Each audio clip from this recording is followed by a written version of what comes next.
उनकी व्यक्तित्व की बातें जितनी भी की जाए कम है। तो आइए हम जोरदार तालियों के साथ उनका स्वागत करते हैं अति माननीय कृषि मंत्री एवं सहकारिता मंत्री सह मांडर विधानसभा की विधायक श्रीमती शिल्पी नेहा तिर्की का अपने संदेश देने के लिए आपको हम मंच पर सादर आमंत्रित करती हैं, हार्दिक अभिनंदन करती हैं। धन्यवाद।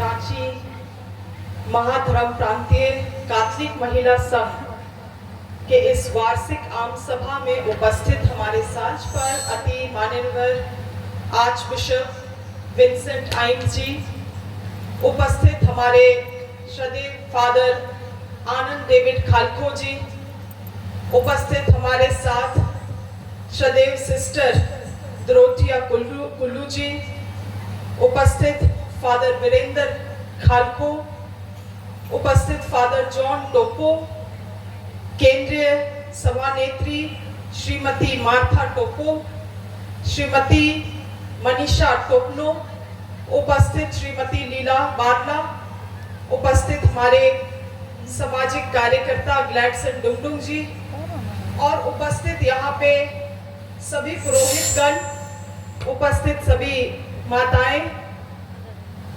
बहनें। आज मुझे खुशी है कि एक भरे सभा को हमको संबोधन करने का मौका मिल रहा है। पिछले वर्ष भी आप लोगों के कार्यक्रम में पहुंचे थे, मगर आप लोगों को याद होगा जब हम पहुंचे तब तक इतना लेट हो चुका था कि बहुत कम लोगों से मुलाकात हुई थी। और आज इसीलिए कोई भी कार्यक्रम हम पूरे दिन के लिए नहीं लिए, आज केवल आप लोगों के लिए है, हमारी महिलाओं के लिए है, हमारी माताएं, हमारे बहनों के लिए। और खास करके ऐसे कार्यक्रम में, ऐसे सभा में और ज्यादा खुशी होती है क्योंकि मैं अपने बिरादरी से बात कर रही हूं। बिरादरी मतलब महिला, एक महिला से बात कर रही है, इसीलिए और ज्यादा आनंदित लगता है क्योंकि मुझे लोग यहाँ पे जो उपस्थित हैं अपने अपने जीवन में अलग अलग लड़ाइयां लड़ रहे हैं, चाहे पारिवारिक लड़ाई हो, सामाजिक लड़ाई हो, राजनीतिक लड़ाई हो। और उस लड़ाई को कोई समझे ना समझे, आपके बगल में जो बैठे हैं वो जरूर समझेंगे। और यही खासियत है इस सभा का। आज आप लोग आए हैं एक दूसरे का मजबूती बन के, और ये खास महीना भी है महिलाओं के लिए। मैं तो मानती हूं कि महिला दिवस केवल एक दिन नहीं मनाना चाहिए, महिलाओं को तो हर एक दिन मनाना चाहिए। उनको रोज दिन उनका एक त्योहार है, उनका अपना संघर्ष है, और उस संघर्ष को एक परिचय देने की जरूरत है। और इसीलिए मुझे आज मौका मिल रहा है। पहले तो मैं सभी लोगों को महिला दिवस की बहुत बहुत शुभकामनाएं देना चाहती हूँ।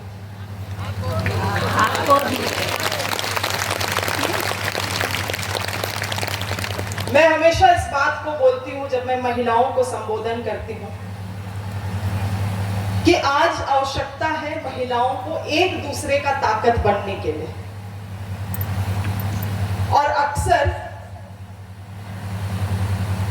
हम लोग देखते हैं कि हम लोग ऐसे समाज में रह रहे हैं जहां महिलाओं को बात तो किया जाता है कि महिलाओं को का सशक्तिकरण होना चाहिए, महिलाओं को मंच मिलना चाहिए, महिलाओं को मजबूती देना चाहिए, मगर हम और आप उस समाज का रोजाना सामना करते हैं जहां महिलाओं को नीचे खींचा जाता है। इसीलिए हम इस बात को बोलते हैं कि बाकी समाज क्या करता है वो अपने तरफ है, मगर हम और आपको एक महिला होने के नाते कभी भी महिलाओं के बारे में ना बुरा बोलना चाहिए और ना ही कभी उसको नीचे खींचना चाहिए, कभी नहीं। हाल फिलहाल में हम किसी को बोलते हुए सुने, अरे दीदी, जितना मजा किसी का चुगली करने में है, उतना किसी का प्रशंसा करने में थोड़े ना है। महिलाओं को का ये होता है स्वभाव, मगर मैंने अपने जीवन में दृढ़ संकल्प लिया है और मैं चाहती हूँ संकल्प को आप भी लें कि कभी भी, कितना भी मन करे, कभी किसी महिला के बारे में आप ना बुरा सुने ना बुरा बोले। ये संकल्प हम लोग ले सकते हैं आज? बहुत कठिन है, बहुत कठिन। जब आपका परिवार में ही किसी से नहीं बनता है और उसके बारे में आपको सामने आके कोई बोलेगा तो आपको भी इच्छा लगेगा कि आप भी उसके बारे में कुछ बुरा बोले, होता है। मगर ये संकल्प जितना आसान अभी लग रहा होगा आपको, उतना ही कठिन है इसका पालन करना। मगर जरूरी है कि हम और आप एक दूसरे का ताकत बने। इसीलिए कभी भी किसी महिला के बारे में ना बुरा बोले और ना बुरा सुने, क्योंकि हम एक आदिवासी समाज से भी हैं। आदिवासी समाज का एक बहुत बड़ा खूबी रहा है कि आदिवासी समाज की महिलाएं बहुत ही खुले मिजाज की होती हैं और परिवार की और समाज की वो केंद्र बिंदु होती है। आप ये खुलापन दूसरे अन्य वर्गों में, दूसरे अन्य समाज में आप नहीं देखेंगे। हमारे यहाँ पुरुष पीछे रहते हैं, महिलाएं आगे रहती हैं। हमारे समाज में सबसे ज्यादा आजादी महिलाओं को दिया गया है, मगर समय के साथ जो मुख्य धारा में महिलाएं, आदिवासी समाज जो धीरे धीरे जुड़ता जा रहा है मुख्य धारा में, वैसे में हम इस चीज को अनुभव कर रहे हैं कि हमारे महिलाओं को भी उस मुख्य धारा से जुड़ने के लिए महिलाओं को एक तरीके से लोग लाज रक्षा के दायरे में बांधने का प्रयास किया जाता है। और यही कारण है कि आज आप समाज के लिए कभी भी सही मात्रा में हो ही नहीं सकते। अगर आप ज्यादा बोलेंगे तो बोलेगा कि कितना हंसती है, कितना बोलती है।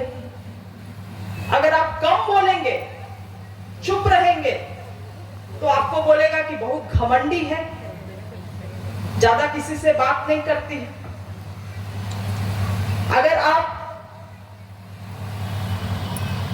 साधारण जीवन जिएंगे तो बोलेगा कि कैसा है, विधवा जैसा रहती है। अगर आप थोड़ा ज्यादा लिपस्टिक लगा लीजिएगा तो बोलेगा देखो ज्यादा रंगन पुख्तन करती है। अगर आप घर पे रह के काम नहीं करिएगा तो बोलेगा कि अपना पति का ही खाती है। बाहर निकल के काम करिएगा तो बोलेगा रात रात में बाहरे रहती है, बाहरे जाती है। तो आप कभी समाज के लिए सही मात्रा में हो ही नहीं सकते, क्योंकि आदिवासी समाज में इतना आजादी महिलाओं को दिया गया है कि हम लोगों को कभी दायरे में बांधा नहीं गया।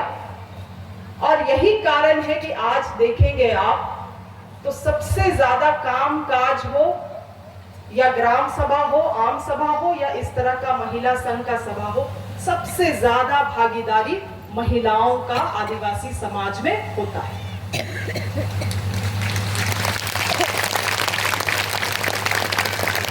और ये आजादी बना रहे पीढ़ी दर पीढ़ी, उसके लिए हम सभी माताएं जिम्मेवार होंगी। और यही कारण है कि केवल हम लोगों को अपने बच्चों को, अपने बेटियों को ये नहीं सिखाना है कि तुमको कैसे रहना चाहिए, किससे मिलना चाहिए, किससे कितना बात करना चाहिए, मगर अपने बेटों को भी सिखाने की जरूरत है कि तुमको अपने घर के बाहर के महिलाओं को कैसे मान सम्मान और इज्जत देना है। ये जिम्मेवारी हम महिलाओं के ऊपर आती है, आने वाले पीढ़ी को उस लायक बनाने के लिए कि ये आजादी जो महिलाओं को हमारे समाज में मिला है, ये पीढ़ी दर पीढ़ी चलते जाए। हम अपने समाज को मुख्य धारा में जोड़ने के कारण जो हमारी मूलता है उसको हम लोग ना भूलें।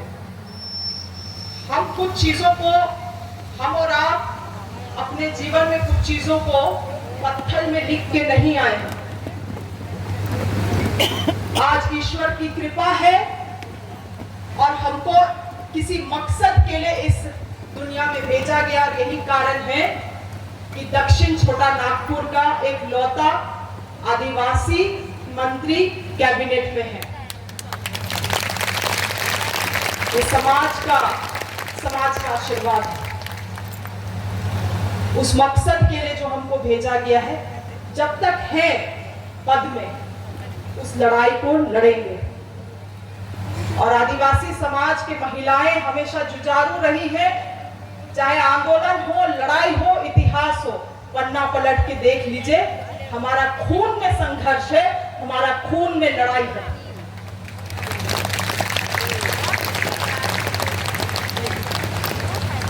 और कोई आपको बोलता है कि संघर्ष नहीं करना होगा तो गलत बोलता है। जब तक हम और आप हैं, हम लोगों को लगातार संघर्ष करते रहना होगा। आज बहुत अच्छा नाटक यहाँ पे कुड़ू के दीदी लोग ने, लोहरदगा की दीदी लोग दिखाई, बहुत सुंदर। बहुत लोग मुस्कुरा रहे थे जिस तरह से आप लोग प्रदर्शन दे रहे थे। मैं अगर पारदर्शिता से बताऊं तो बार बार अपने आंखों को मैं मीच रही थी ताकि आंसू ना टपके, क्योंकि ये सच्चाई है जो आज ये लोग दिखाए यहाँ पे, ये सच्चाई है। और बहुत चीजों को इन लोगों ने दिखाया नहीं। जो मुख्य चीज है, जिस बेटी को हम लोग घर से भेज देते हैं ये बोल के कि काम करने के लिए भेज रहे हैं, जो उस दुनिया में चली जाती है, उस बेटी को क्या क्या झेलना पड़ता है, उन कहानियों को अगर आप जानेंगे तो ऐसे जब आप देखते हैं चीजों को तो आप अनुमान आपका आंख से पानी निकल जाएगा। उन्होंने बहुत अच्छा सीख हम लोगों को दिया कि लालच में ना आए। आदिवासी समाज हमेशा से बहुत संतुष्ट समाज रहा है। जैसे हम महिलाओं के लिए बोले कि हमेशा महिलाओं को आदिवासी समाज में बहुत आजादी दिया गया है, उसी तरह से आदिवासी समाज हमेशा बहुत संतुष्ट समाज रहा है। मगर मुख्य धारा में जैसे जैसे लोग जुड़ते जाते हैं, उस संतुष्टि को लोग गरीबी के बराबरी से देखते हैं। वो गरीबी नहीं है। आदिवासी समाज जो जमीन का मालिक है, वो कभी गरीब कैसे हो सकता है? देखने का नजरिया है, उस तरह से लगातार हम लोगों को देखने के लिए बतलाया गया है। और आप यही इसीलिए किसी के भी संबोधन में या किसी भी कहानी का किताब या किसी भी इतिहास को आप पढ़ेंगे तो आदिवासी शब्द के आगे जरूर लिखा जाएगा गरीब आदिवासी। गरीब आदिवासी, हम सब गरीब आदिवासी। बार बार इस इतिहास के पन्नों में इस अक्षर को अर्जित करते हुए, दायर करते हुए हम लोगों को बताया गया है कि आदिवासी समाज मतलब गरीब समाज। मगर मैं इस बात को नकारती हूं और मैं बोलती हूं आदिवासी समाज मतलब संतुष्ट समाज, संतुष्टि।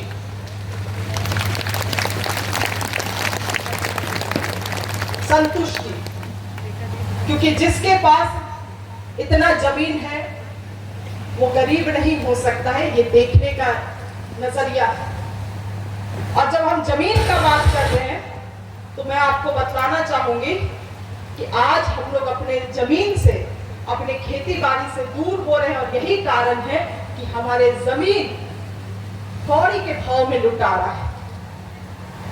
बतौर कृषि मंत्री होने के नाते मैं आज सभी महिलाओं से निवेदन करती हूँ कि अपने अपने खेत बाड़ी को ना छोड़ें। हम लोगों को अपना खेत छोड़ के दूसरा अनाज में काम करने का पता नहीं क्या शौक है। हम समझ सकते हैं कि पारंपरिक रूप से हम लोग धान उगाते हैं, मगर अब दुनिया बदल रहा है।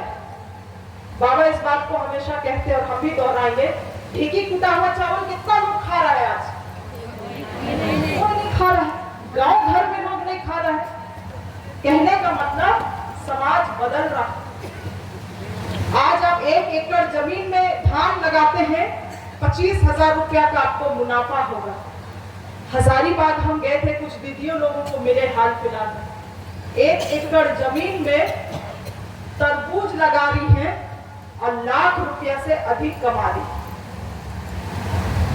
अपने खेती बाड़ी के ओर हम लोगों को वापस जाने का आवश्यकता है। हमारे विभाग से आपको जो भी आवश्यकता है, जो भी योजना का, जो भी आपको दिक्कत हो रहा है, कृपया करके आप हमें बताएं, पत्र लिखे। हम पूर्ण रूप से आपको सहयोग करने के लिए आप लोगों के साथ हम खड़े हैं और ये संभव है। खेती बाड़ी से हम लोग वापस खेती बाड़ी में जाके हम लोग अपने आप को आत्मनिर्भर बना सकते हैं, मगर शुरुआत करना होगा। शुरुआत करना होगा। आप चाहेंगे कि एक बारगी में सब चीज एकदम ये हो जाएगा, संभव नहीं, मगर आप छोटा शुरुआत करेंगे। सुकर पालन, गाय पालन, क्या चीज संभव नहीं। मेहनत सब जगह। आप दिल्ली में जाके मेहनत कर रहा है, हम लोगों का लोग पलायन कर रहा है, किसी का घर में काम कर रहा है, क्या करता है, क्या उसको दंड सहना पड़ता है, उसका हम और आप जानकारी है। वही मेहनत आपको अपना जमीन में करना पड़ेगा। कम से कम आप अपना मालिक रहेंगे, किसी का घर में नौकर नहीं। इसीलिए आज सभी दीदियों को, माताओं को, आप लोगों को हम निवेदन करना चाहते हैं कि वापस से खेती बाड़ी को हम लोगों को बढ़ावा देना होगा, पशुपालन को बढ़ावा देना होगा। हमारे विभाग से विभिन्न योजनाएं जो चलाई जा रही हैं, चाहे बीज वितरण का हो, हम लोग पौधा देते हैं, जितना भी उच्च स्तर का जितना भी पौधा या फल होता है, जैसे स्ट्रॉबेरी का हुआ, ड्रैगन फ्रूट का हुआ, तरबूज का हुआ, तमाम बीज हम लोगों का विभाग देता है, मगर जानकारी नहीं है हम लोगों को। जिनको जानकारी है वो लाभ उठा रहा है। मांडर में कैम्बो गांव है, वहां पे एक दीदी एक गाय से शुरू की, आज 10 गाय है उसके पास, महीने का 2 लाख रुपया केवल दूध उत्पादन से कमा रही है। मगर हम और आप उसमें पीछे रह जा रहे हैं क्योंकि हम लोगों को जानकारी नहीं। इसीलिए हम बहुत जल्द, आज ही हमको ये काम करना चाहिए था, मगर इस मंच में हमको खड़ा होकर इस बात, इस दिमाग में एक विचार आ रहा है और हम निश्चित रूप से कराएंगे। हमारे आर्च बिशप भी यहाँ पे हैं। आर्च बिशप, अगर आपकी अनुमति होगी तो हमारे कृषि विभाग से हम लोग एक पैम्फलेट, किताब, ब्रोशर छपवा के जितना भी योजना है और उस योजना को कैसे आप हासिल कर सकते हैं, उसको हम लोग विभिन्न पल्ली में बंटवाने का काम करेंगे।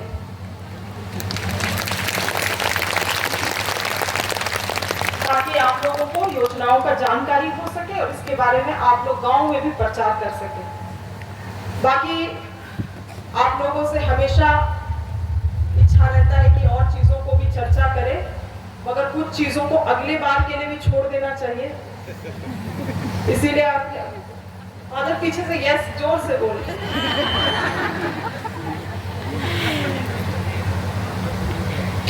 सबको भूख लगा है, समझ सकते हैं। तो हम अपने बातों को यही खत्म कर रहे हैं। सब लोगों को जोहार, जय यीशु, धन्यवाद।